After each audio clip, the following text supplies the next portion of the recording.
it's time to paint your clay, it is important to think about the colors that you are going to use and always start from the lightest color and work your way darker, as well as considering kind of the order of operations for where you want things within your creation here. So I'm going to start with my clay monster here, and we are going to work on big base colors, filling in spaces, and then doing some texture details on top. Some things to note that when we are using our clay paints, we have different size brushes. There are smaller brushes for details, and there are larger brushes for big areas. When you are first starting, you will of course want to use those larger brushes, and then use smaller brushes as you go, as you get smaller things. So each cup of paint should have at least 2 brushes, sometimes more, but the brushes stay with the paints. So these are for red, these are for yellow. You would never take a brush from one color and move it to another color because you'll just end up getting color mixes and making mucky paints. If you need to change color, you go to that table and use the brushes at that table. And the brushes stay where they are, even if they're not used yet. That's where they're supposed to be. You can go to the table that you want to use. And if you need more brushes, I can get out more. But we don't want to be mixing up and taking brushes so that there's none there for other people. I am ready to paint my snowman. I'm going to pick a brush that's in the color that I want or nearby. Brushes stay with the color, remember. And I'm going to start brushing the thing that I want to be painted. In this case, orange. So that's going to be my nose. I'm going to kind of turn my clay every which way, and I need to have some place to hold my clay in order to do this. It is generally better to underpaint something, that means not go off the edge, than it is to overpaint it. It looks way better for my little carrot nose to still have a little bit of edge of white on there than to be really finicky and try to get right onto that edge, but then end up painting the snow with the orange. So you can be careful when you're using small brushes, but it's a little bit better to just leave it a little bit white than it is to get that everywhere, okay? Now, the thing about painting clay is that while you need a good amount in order to get all of that texture painted solid, you also don't want to leave so much paint on there that it's going to take forever to dry. So before you leave a color, it's good to just sort of brush over one more time without getting any extra paint on your brush to kind of take off some of that that's already sitting on there. And I'm going to do the next color, like for my hat. I'm going to move tables in this case, so I'm bringing it to me.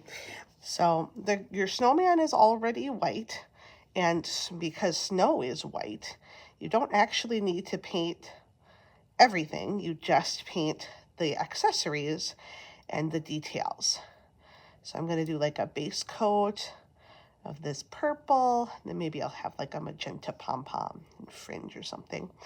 And then I'm going to add a little texture to make it fun, or a little maybe decoration, stripes or something.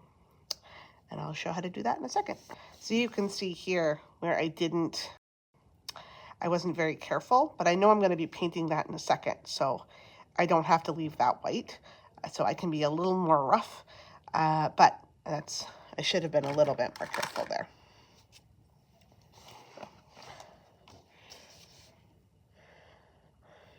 Now for places like this, I don't know if you can see that, where there's like the little purple and the pink meeting in there, where it's not snow, I do want to try to get paint all the way in there, because otherwise it won't look like one connected hat. It'll look like 2 chunks sitting on top of the snow. See how that looks so much better?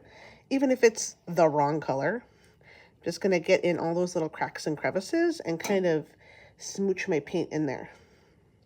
That looks so much better, and it looks like a hat sitting on top of the snowman. So I love it. That looks so good. Now I'm ready for some details. Even if you forgot to put dots where you want your eyes to be, or maybe you put them in a weird spot and you want to change it, you can certainly do that with the paint. And to paint eyes, we're actually going to use a pin tool, which is just that bent paper clip, and we're going to dip in the paint and then dab it where you want it to be to make the eyes. Dip in the paint and dab it where you want it to be. And then you need to let this dry, and we'll come back and add some extra detail.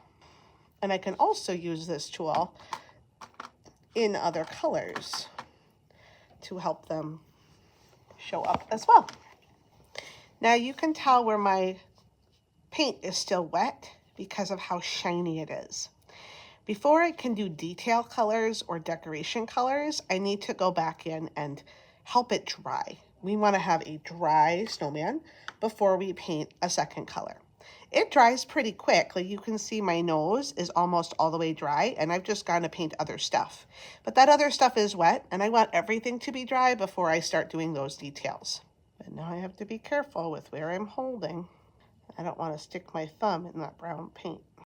There should be plenty of white space for you to hold your snowman with while you're moving things around. I might even decide that I want to have some blue shoes. It's okay to get some paint on the table, but try not to. We're not painting the tables. We're painting our snowman. Don't waste my paint.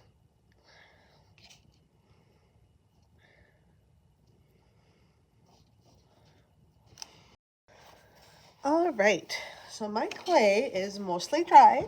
I've waited about 5 minutes and just been patient.